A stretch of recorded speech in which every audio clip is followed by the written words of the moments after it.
여기는 우리나라 지도를 놓고 보시면 이제 백두산을 중심으로 해서 위쪽으로, 사실 이게 뭐 위쪽, 이거 우리가 지도를 이렇게 걸어놓고 봐서 약간 그런 개념이 생기는 거지만 실제는 그렇지 않죠. 하여튼 이 백두산에서 북쪽으로 흐르는 강이 두만강이고 그 밑으로 흐르는 강은 우리가 압록강이라고 하는데, 그 두만강 이북을 우리가 보통 옛날에 북간도라고 했고, 이쪽 그 압록강 이북을 우리가 서간도라고 불렀죠. 근데 그 두만강의 제일 높은 북간도 지역에 해당되는 위치에 있는 지금 연길입니다. 그러면은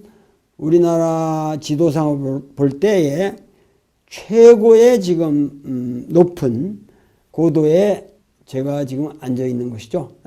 그래서 이 연길에서 두만강의 최고 꼭대기 지점에서 여러분들을 이렇게 뵙게 되는 것은 굉장히 감개무량합니다. 그래서 지금 이 연변대학교 군내에 있는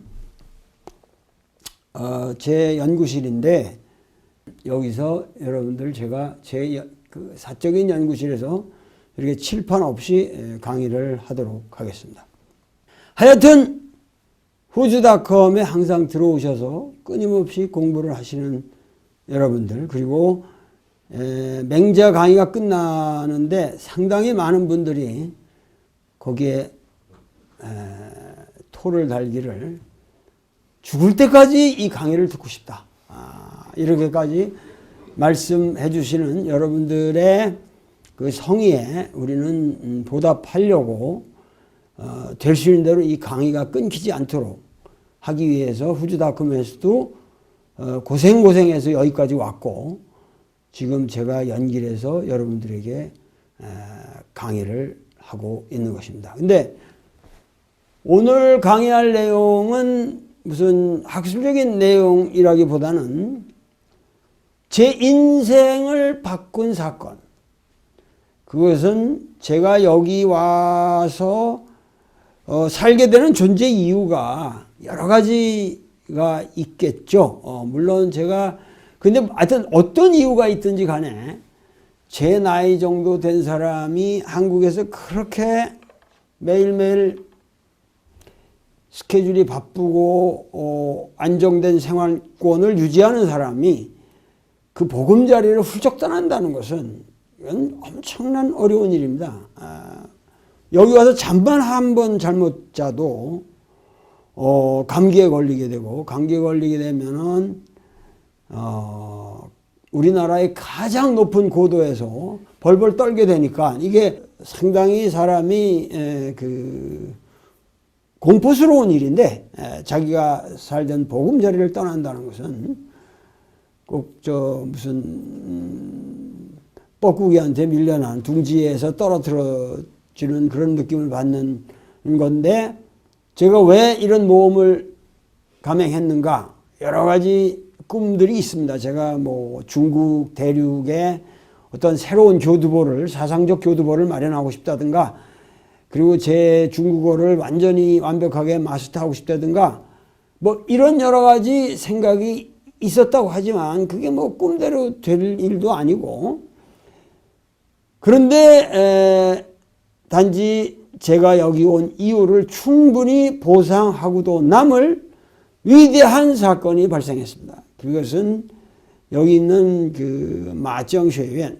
마크스주의라고 해서 막시즘 철학가가 여기는 막시즘하고 이 정치 행정하는 단과대학에 마정学院이라는데 철학가가 들어와 있기 때문에 제가 막스주의 학원에 속해 있습니다, 지금. 그래가지고 거기 원장님이 저를 초청하신 분인데, 중국은 10월 1일이 되면은 건국 그 모택동이 천안문에서 그 건국을 선포한 날, 중화인민공화국을 선포한, 그 얼마나 감격스러웠겠습니까?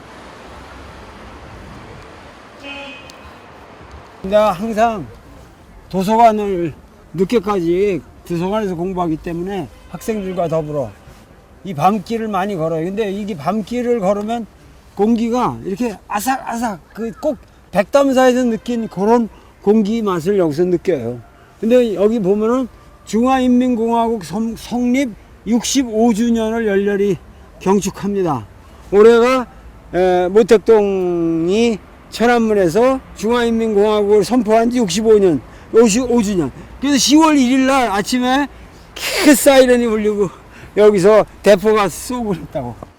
그 천안문에서 그 기나긴 장정의 노고를 거쳐서, 수고를 거쳐서 그 열강들의 모든 제국주의를 물리치고 독립된 근대 국가를 만든, 그것이 우리가 민주국가든 공산국가든지 간에 중국으로서는 아편전쟁의 그런 우리가 참혹한 현실을 생각하면은 정말 위대한 국경일이죠. 그래서 10월 1일부터 열흘을 무조건 놉니다, 얘들은. 그래서 이 시기에 하여튼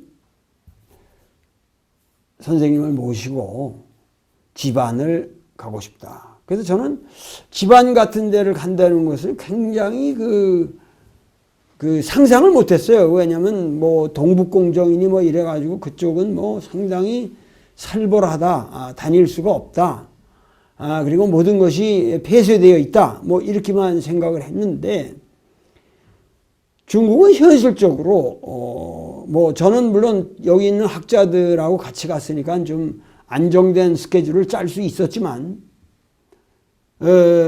현실적으로 누구나 갈 수 있도록 개방이 되어 있습니다.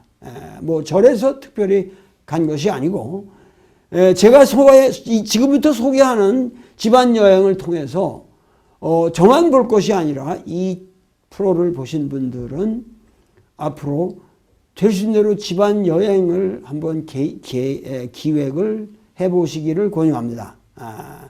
이제 가서 거기 이제 지키는 공안들이 지시하는 바 모든 그 법률적 준수 사항을 지키시는 것이 중요하고, 우리가 못 본다고 하는 건 단지 고분의 내부 벽화가 있는 고분 내부를 못 본다는 것이지, 그리고 사실 고분 내부를 들어갈 수 있다고 그래도 그 소용이 없어요. 그것은 사실은 그 여태까지 공개된 벽화 자료를 통해서 확인하는 것이 훨씬 나으니까.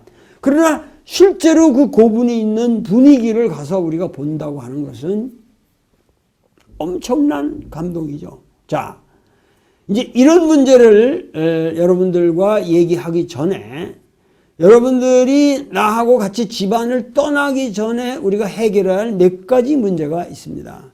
그 가장 큰 문제는 What is history? 역사란 무엇이냐? 그리고 더 좁게 우리가 내려가면은 동북공정이란 무엇이냐? 더 좁게 내려가면은 고구려는 과연 어떠한 문화냐?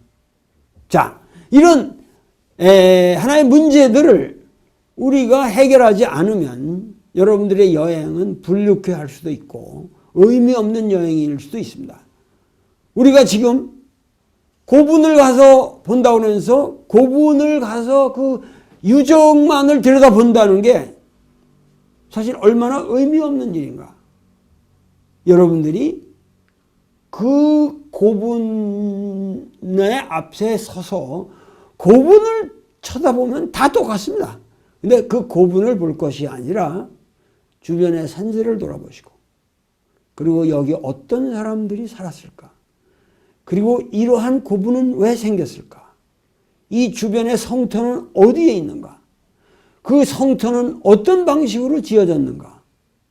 그리고 거기 사는 사람들은 어떠한 생활 문화를 가지고 있었고, 어떠한 정치 권력 구조를 가지고 있었고, 이들이 추구했던 삶이 무엇이었던가 하는 여러 가지 상상력. 즉, 우리가 고도로 여행을 한다고 하는 것은 눈으로 보는 여행이 아니라 사실은 상상력의 여행이다.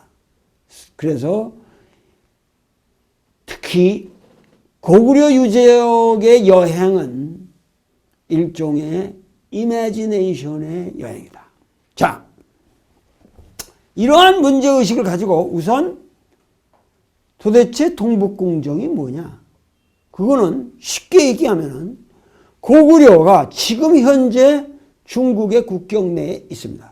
북부여로부터 흑룡강성 있는 데부터 쭉 내려와서 이 지반이라는 지역에 이르니까, 그러니까 지반이라는 데는 사실은 이렇게 지도상으로 보면은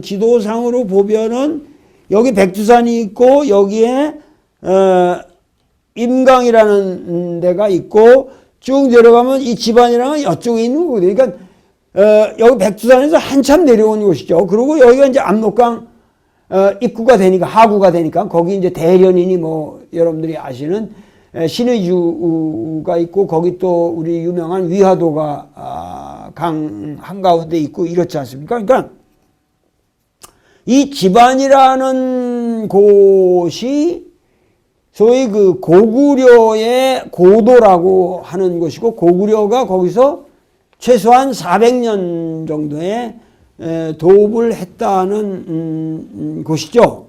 중국 사람들의 입장에서는 결국은 이 고구려의 이 400년 도읍지가 엄연하게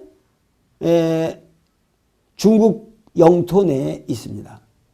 그러면 오늘날 예를 들면 일본의 역사가 과거에 뭐 이렇게 해서 뭐 만약 우리 강영 내에 있다면은 우리도 이것을 일본사라고 안 부르고 지금 한국사로 처리하겠죠. 마찬가지로 그 중국 사람들이 자기네 영토 안에 있는 곳에서 일어난 역사니까 이것은 우리 대중화 문명의 변방국의 일국의 고대사의 그 일부분이다. 하나의 변방 소수민족의 역사로서 흥성했다가 멸망한 문명이다 라고 처리하는 데 대하여 우리가 무슨 토를 달겠습니까? 그러면 이러한 문제를 놓고 그럼 우리는 이게 뭔가 그 듣기 거북하단 말이야. 한국 사람들 입장에서는. 그럼 말이 되냐? 이제 이렇게 되는 건데, 중국 사람이라면 여러분들 본인이 중국 사람이라고 하면 말이 안 될 이유가 없죠. 우리 영토 내에 있었던 고구려라고 해도 좋다. 근데 고구려는 과거 우리 역사의 일부분으로서 처리될 수 있는 고대사의 일부분이다. 하여튼 이런 식으로 얘기를 하는데, 문제는 중국은 중원 외에 이 동북방에 대해서 근원적으로 관심이 없었습니다. 동북방이 어떻게 생겼는지도 몰랐고 거기에 어떤 사람이 어떻게 사는지도 몰랐어요. 그러다가 문제가 된 거는 뭡니까?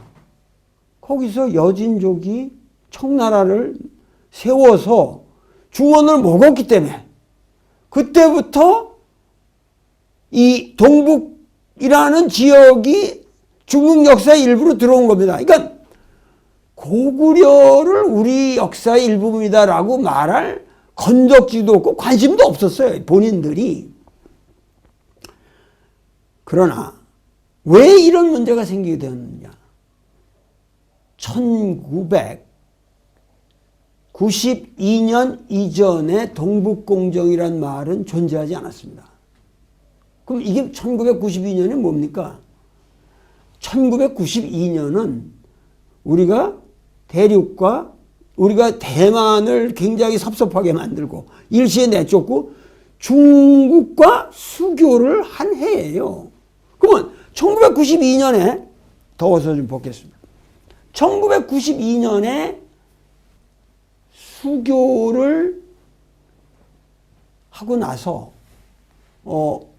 이제 소위 말해서 쉽게 대륙을, 그 꿈에 그리던 대륙을 여행할 수 있게 된 거예요. 우리가 저만 해도 유학을 못 갔거든요. 중국에 유학 갈 수 없었기 때문에 대륙으로 대만으로 간 거죠. 물론 1960년대에 뭐 제가 70년대 초반에 그 당시 대륙으로 유학을 갈 수 있다 그래도 갈 리가 없죠. 그 문화혁명이 그 한참인데 내가 가서 홍위병한테 두드려 맞으려고 뭐 유학을 갑니까? 하여튼 그런 상황이었단 말이에요. 그러니까 그런 의미에서 갈 수가 없었던, 꿈에도 그리던, 저는 신학대학 다닐 때 예를 들면 이스라엘을 한번 여행했으면 꿈이었단 말이에요. 근데 지금 그거 뭐 아무것도 아니잖아요. 얼마나 갈 수 있잖아요. 그냥 어린애들 뭐 제주도 가는 것보다 더 쉽게 지금 신학대학생들이 방학 때면 갑니다. 그런 식으로 그 꿈에 그리던 대륙을 갈 수 있게 되는데, 제일 먼저 간 사람들이 어떤 사람들이냐? 이 극성 부리는 사람들이죠. 그러니까는 우리나라의 소위 말해서 고대사에 관심을 가지고 있던 사람들이 대부분 뭐냐면 단군 운운하고 뭐 하면서 고대 역사 어쩌고 하면서 뭐 원래 본식 이 단군에 대한 관심이라는 것은 우리가 조선 왕조가 이렇게 기울어 가면서 이 유교 문명 가지고는 도저히 안 되겠고, 그렇다고 서구 문명도 안 되겠고, 그렇다는데 동학도 두드려 맞았고, 그래서 이제 그 나철이라는 분이 대종교라는 걸 만들어서 독립운동을 하는 사람들은, 만주에서 독립운동을 하는 사람들은 전부 나철 선생이 만든 대종교를 받들었습니다. 뭐 예를 들면 직접적으로는 아니어도 뭐 우리가 아는 유명한 단재 신채호 선생이라든가 뭐 박은식 선생으로부터 해가지고 신규직 선생 뭐 이런 분들이 그 나철 선생의 대종교를 민족적인 하나의 이 주체성을 잃지 않기 위한 수단으로 받들었거든요. 그러니까 이 대종교 세력이라는 것은 우리에게서 굉장히 중요한 의미를 갖습니다. 지금 근데 나철 선생이 돌아가시고 나서 묘양산에서 어떻게 이렇게 돌아가시고 나서 그 뒤로 이제 이 독립운동도 끝나게 되고 특히 해방 후에는, 근데 하여튼 대종교분이 아니라 여러 가지 그런 흐름 속에서 과거의 의미는 사라지고 국수주의적인 아주 경직된 사고만을 가진 사람들이 항상 뭐냐면 이 만주 지역의 고적에 대해서 관심을 유지했었고, 그들이 먼저 갔단 말이에요. 그러고 가서 중요한 유적지를 찾아다니면서 제사를 지낸 거예요. 그러면 제사를 지낸 건 좋아요. 그러면은 그 제사를 지내고 나서 거기다 꼭 프레카트를 걸어놓은데 고토를 회복하자. 이거 남이 나라 가서 제사를 지내면 뭐 성스럽게 우리 옛 조상들을 생각하고 성현들을 생각하면서 프라카트를 걸면 됐지. 거기다가 뭐 감사의 제사를 지내면 됐지. 거기다 그런 프라카트를 계속 써붙이고 다니니까 그것도 중국 사람들이 알아볼 수 있게 중국 글씨로 써가지고 회이후, 꾸투 이래가지고 해놓으니까 이게 중국 공안들이 이게 공산국가인데 이게 말이 됩니까? 그러니까 한국에서 오는 관광객들을 공포스럽게 바라보기 시작했죠. 그런 분위기 속에서 빨리 이거 히트를 치자. 같은 우파 성향의 조선일보에서 고구려 고구려라는 유명한 전시회를 기획한 겁니다. 이 전시회 내용에 관해서는 제가 함부로 조선일보와 같은 위대한 언론기관하고 내가 싸울 힘이 없기 때문에 뭐 큰 얘기는 안 하겠습니다만은 그 프로세스가 여기 와서 들어보니까 그들이 고분에 들어가서 사진을 찍고 이런 모든 과정이 그렇게 정당한 과정이 아니었다. 그래서 그 사건과 연루된 사람들이 여기서 엄청 곤욕을 치렀다. 제가 여기까지만 말씀드리겠습니다. 자, 그러나 어떻게 됐든지 간에 저는 조선일보의 고구려 기획전을 너무 감사하게 받고 그 한국인으로서 프라이드를 주는 위대한 전시였고, 아마 대한민국 역사상 두 개의 위대한 전시를 들으려면은 호암 아트홀에서 열렸던 이중섭전 그림전, 그 애잔한 그 이중섭의 위대한 그림들과 그의 인생이 소개되면서 한국 사람들이 얼마나 감동을 줬습니까? 그런데 중국이 수교하고 하자마자 자, 고구려전 얼마나 멋있는 전시회였습니까? 그런데 이 전시회는 중국 입장에서 볼 때는 엉뚱한 한국의 국수주의만 고취시키고 중국의 평화를 깨는 전시회가 됐단 말이에요. 그러니까 중국에서는 그 전시회를 대사관에서부터 아주 불쾌하게 바라봤습니다. 자, 그렇다고 해서 중국 정부가 공식적으로 그런 분위기 때문에 동북공정을 하자 이런 말을 한 것도 아니란 말이에요. 제가 동북공정에 대한 진실한 정황을 말씀드리려는 겁니다, 지금. 그러고 나서 이중섭 전시회가 히트를 치고 나면은 이중섭의 가짜 그림이 와장판을 쳐요. 마찬가지로 고구려 전시가 그렇게 성공을 하고 나니까, 그렇다고 해서 고구려에 대한 역사적 인식이 깊어진 것도 아니고 사람들이 엉뚱한 짓들을 하기 시작한 거예요. 자, 뭐냐? 저 고구려 벽화를 떠오자.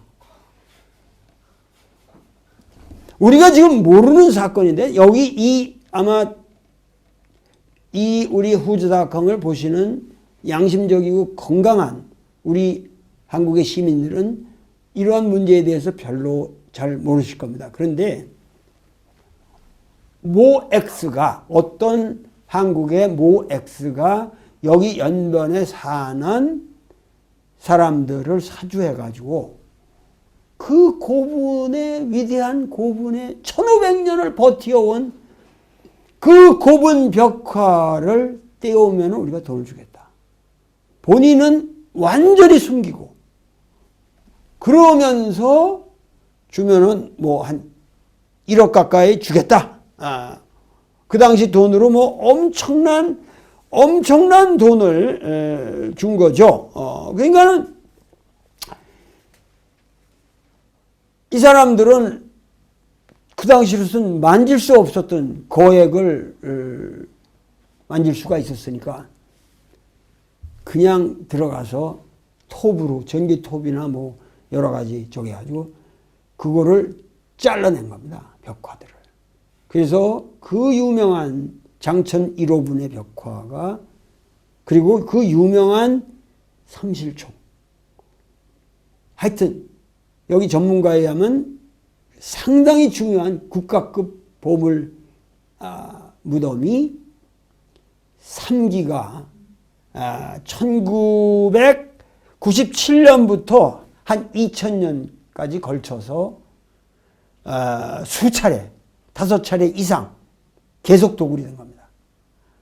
그러면 그거를 정말 뭐 기맥힌 전기톱으로 뭐 아주 그냥 기맥히게 잘라내서 살짝 나중에 붙일 수 있게 잘라냈으면 좋겠지만, 그걸 갖다가 잘라내면서 벽을 허물고 뭐 개판을 쳐버리니까 그 위대한 이 석실이 다 무너지고 헐게 되고, 그러면서 그 유명한 여러분들 청룡, 백호, 뭐 주작현 뭐 이런 사신도부터 해서 무슨 그 유명한 벽화들이 한국으로 반출된 겁니다. 그래서 그 나중에 이 사건이 하여튼 뭐 범인들을 6명을 잡았다는데 그 중에 3명이 2003년 4월 16일자로 사형이 집행됐습니다. 이거는 엄청난 사건이죠. 그런데도 중국은 공식적으로 배후를 밝혀내지 못했습니다. 자, 제가 말씀은 못 드리겠지만 MBC PD수첩에서도 이 사건을 다룬 적이 있고 거기 보면은 한국고미술협회 회장인 아무개가 진짜 배우다. 뭐 이런 얘기가 PD수첩에서 정식으로 얘기돼가지고 고발도 일어나고 하여튼 이런 얘기를 봐서 분명히 그러나 중국 정부는 오히려 상당히 점잖합니다. 뭐냐면 이 배우에 대해서 우리가 완전히 캐내지를 못했으므로 이 벽화가 어디 있다고 우리는 아직 단정지어서 말할 수 없다. 이렇게 점잖게 얘기하고 있습니다. 그러나 이것은 분명히 이 벽화는 지금 한국의 어딘가에 들어가 있습니다. 자, 이런 사건이 벌어지고 나니까 근데 때마침 뭐냐면 중국에서는 개혁개방의 붐이 일어서 확 일어나니까 중국에서는 어떻게든 동북지역을 낙후된 지역을 개발을 해야겠다 하고 여러 가지 프로젝트를 만들으니까 여기 주변에 사는 이 교수들이나 지식인들이 그 돈을 따먹으려고 이 나쁜 새끼들 이런 짓 하는데 이거 우리 역사 아니냐. 그래서 이 역사를 우리 것으로 만들게 되면은 우리 동북 지역이 발전하는데 도움을 받는다. 그렇게 해서 어떠한 민간에서부터 시작되어 나간 것이 동북공정의 실체지 중국 정부가 지금 동북공정 해라 이러는 사건이 아니란 말이에요. 그러면 뭐냐면 동북공정에 대한 원인 제공은 사실상 우리가 했고 그리고 거기에 대해서 동북공정 운운하면서 또다시 돈 벌어먹는 사람들은 또 한국 학자들이에요. 그러니까 이것이 서로 물려있는 거죠. 자, 그렇다고 해서 제가 중국을 옹호하자는 것이 아닙니다. 우리가 현실을 파악해야 한다. 지금 그런 문제가 안 생기고 남북 간의 문제라든가 이런 여러 가지 생각하니까 요새 동북공정 얘기가 싹 들어갔습니다. 중국 쪽에서는. 그 말은 뭐냐? 저 연변 자치주까지 만들어준 사람들이 괜히 동북공정 운운해가지고 괜히 그 한국 사람들의 쓸데없는 뭐 이런 사양심을 부추기지 마라. 오히려 중국은 그런 입장이란 말이에요. 그러니까 우리가 이 고구려 사회 문제는 자 이것은 어디까지나 우리 내부의 문제지 중국의 문제가 아니라는 거죠. 왜? 지금 우리나라 개교되고 동북공정 운운해서 우리나라의 고구려사의 역사를 공부하는 학자가 몇 명 있었습니까? 우리나라에서도 중국에서도 관심이 없던 분야고 한국에서도 한국 학자들 고구려 역사 하는 사람은 한두 명밖에 없었어요.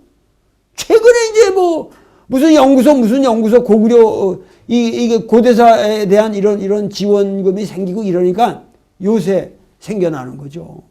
그러니까 동북공정이라는 것을 결과적으로 얘기하면은 동북공정으로 인해서 중국이 버렸던 역사에 대한 자기들이 생각도 안 했던 역사에 대해서 관심을 갖게 되었고 한국인들도 자기 고대사의 실체를 정확히 가늠질할 수 있는 여러 가지 기준이 생겼고 그래서 동북공정은 나는 중한 양국에 모두 이익이 된다. 이거를 우리가 발전적으로 생각하자. 여러분들이 제가 말씀드리는 이 얘기를 가지고 집안이나 환인 지역을 가서 보시면 그렇게 너그러운 마음으로 그 모든 유적을 쳐다보실 수 있겠습니다. 자, 단 하나 여러분들이 집안을 가시기 전에 하나 여러분들이 꼭 마음에 새겨야 될 문제는 역사라는 게 뭐냐. 고구려사가 중국의 역사냐 한국의 역사냐. 여러분들 우리가 한국사라고 할 때 여러분들의 마음속에서 한국사라고 할 때 한국이라는 것은 실제로 대한민국의 역사입니다. 그럼 대한민국의 역사라는 건 1948년 이후의 역사지 한국사는 안 됩니다. 그 전에 올라가면 그 일제 식민지 시대의 사고 그럼 조선 왕조선을 그게 한국사냐? 자, 이런 식으로 올라가면은 통일신라 때까지만 해도 고려사까지는 봐주겠는데 통일신라 역사만 해도 우리가 이 통일신라라는 말을 쓰면 안 되죠. 통일을 못했으니까요. 신라가 다 뺏긴 거죠. 그럼 뭐죠? 그거는 남북국 시대예요. 발해사와 신라 이걸 통일신라라고 그러지 말고 뭔가 새로운 신라라는 개념 만들고 그 위에 발해사를 집어넣어서 남북국 시대사로 만들어야 됩니다. 그러니까 우리 민족의 진정이면서 아이덴티티가 통일된 아이덴티티가 있던 역사는 기껏해야 고려사 정도까지란 말이에요. 그 이전에 올라가면은 우리가 발해사도 상실했고 자 통일신라 이전으로 말하면 우리가 소위 삼국시대인데 그 우리는 삼국시대 이전은 만진한 변한 뭐 이러고서 위지동 이전 자료 가지고 얘기한다고. 그 위로 올라가면 이제 고조선이라든가 여러 가지 지금 마치 신화적인 얘기처럼 우리가 생각을 하는데 그러면 고조선의 역사가 대한민국의 역사냐? 자, 고구려의 역사가 과연 우리 민족의 역사냐? 이거를 클레임하려면 당연히 고구려가 우리 민족의 역사지. 그러면은 고구려라는 실체가 우리 마음속에 들어와 있어야 된다고요. 그 고구려 사람들의 기질과 문화와 삶과 그들의 언어와 그들의 복식과 그들이 먹던 음식까지 우리 삶 속에 들어와 있으면 물론 고구려 역사는 우리 역사입니다. 그런데 우리가 다 버려놓고 나서 이제 와서 동북공정 때문에 고구려사 열낸다면은 여러분들 양심에 대고 한번 호소해 보세요. 자, 문제는 토인비라든가 이런 사람들이 유럽 역사를 민족 국가 사관에 의해서 서술하려니까 불란서 역사 실제로 불란서 역사가 가능하냐? 독일의 역사가 가능하냐? 아니 뭐 독일의 역사를 비스마르크 이전만 가도 뭐 그 올라오면 신성 로마 제국 이게 독일이냐 이거야. 예? 그러니까 독일 역사라는 건 없습니다. 지금 독일 역사라는 건 비스마르크 이후의 역사지. 히틀러 이후의 역사지. 그러니까 이게 뭐냐면은 유럽에서는 민족 국가 역사라는 걸 쓰는 것이 원칙적으로 불가능하다고 생각합니다. 그렇죠? 터키의 역사 이것도 성립하지 않아요. 그러기 때문에 토인비는 우리는 문화사라는 개념을 만들어야 한다. 즉 문명 어떤 문화의 단위를 가지고 그 문화권을 설정해서 그것이 교류되어 간 모습 속에서 민족이라는 건 이동도 심하고 국가 형태나 권력 형태도 서로 지배 정복과 이런 관계고 막 이러니까 우리가 실제적으로 민족 국가를 단위로 해서 통사를 기술하는 양식은 19세기 말 20세기 초기에 전 세계적으로 생겨난 겁니다. 많은 사람들이 우리나라 통사는 홍희섭 선생님이 제가 대학교 다닐 때 통사라고 하는 것은 우리에게 없었다. 이것은 일본 놈들이 쓰기 시작한 거다. 그러면서 일본 놈들이 벌써 한국사라는 통사라는 개념 자체가 이게 일본 놈들 거다. 여러분들은 여기에 속는다 지금. 우리에게는 통사가 없었다. 통사라는 걸 만든 놈들이 일본 사람들이 만든 거기 때문에 조선 통사 그 자체의 개념 자체가 몽땅 왜곡된 일본 놈들 거다. 이건 사관의 문제가 아니라는 거예요. 그러니까 우리가 정직한 역사를 아시려면 그냥 조선 역사를 알면 조선 왕조실록을 읽으세요. 어? 지금 사학과 교수가 쓴 한국사를 읽지 말고 지금 다 내가 우리 제자들하고 입력해서 서울 시스템에서 만든 지금 이 조선 왕조 CD롬이 있으니까 그거 읽으시면 된다고.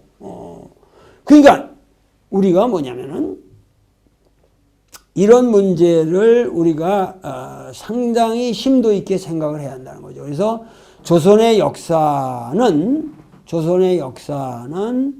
이것은 우리가 우리 좁은 의미에서 현대적으로 성립한 민족 국가 단위의 역사, 이걸 그냥 쉽게 얘기해서 내셔널 히스토리라고 하는데, 내셔널 히스토리라는 개념을 가지고 세계사를 들어가지도 말고 한국사를 들어가지 말자.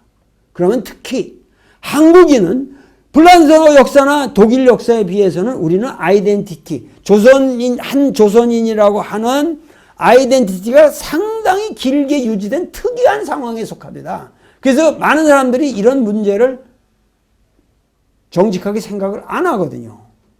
그러나 최소한 삼국시대 역사는 민족국가 개념을 가지고 보지 말고 문화사적으로 접근을 하자. 그러면은 이 문화사적 역사에서 지금 우리가 왜 집안을 가느냐? 결국 우리 문화의 원류를 찾아서 가는 것이죠. 이게 고구려인이다. 그래서 뭐 우리 거다 이런 생각하지 마시고 지금 고구려는 어떤 의미에서 새롭게 매력적인 아름다운 여인으로 이 동북아시아에 등장한 겁니다. 동북공정을 통해서. 그러면 모든 남자들이 서로 구애하면서 자기가 뺏어가려고 그러거든. 근데 누가 뺏어가서 결국 다시 리메리지. 여태까지 버려뒀기 때문에 이 고구려는 떠돌았어요. 그럼 이제 다시 결혼해야 된다고. 근데 이 고구려는 아무나 데려가는 사람 쪽으로 가요.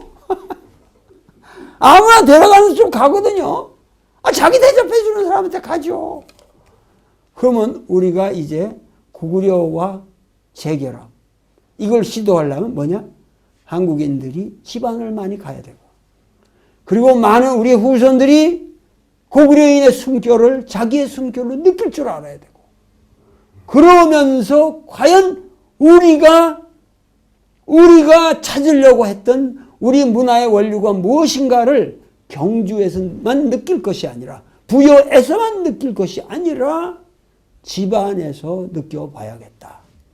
자, 이러한 목적을 향해서 저는 정말 이 험난한 여행을 기획을 했고 이 어려운 여행을 떠나게 되었습니다.